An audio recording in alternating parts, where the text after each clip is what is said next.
Nandito tayo ngayon sa Garmin MOA, no, sa Mall of Asia, and nag-visit tayo para makita natin yung mga products nila.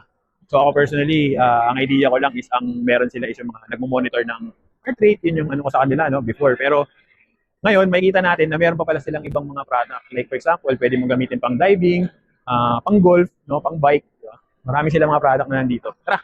Kilala nga ang Garmin para sa mga smartwatches and fitness trackers. From daily fitness tracking or targeted goals para sa specific physical activity na kailangan mo. Kaya in-assist na rin nila tayo dito para alam natin kung ano yung mga functionality ng kada product ni Garmin. Ang nakikita kong bagay sa akin dito is yung Vivo Active 6 tsaka yung Instinct 3. Although hindi naman ako nagte-trekking or nag-hiking, trip ko tong Instinct 3. Eh no, ganda! Malay natin, baka bigyan ko pa ng isa pang chance yung trekking tsaka hiking. Maraming salamat nga pala kay Shell para sa pag-assist sa atin dito sa store visit natin. Marami talaga ako natutunan para sa product ni Garmin.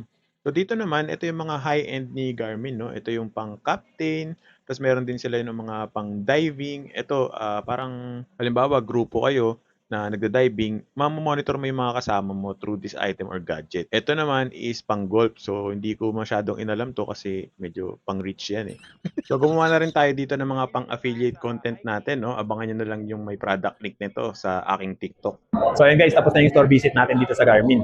Sana meron pa tayong mga susunod na mga store visit. And sana panoorin nyo rin. Diba? Hanggang sa susunod. Bye!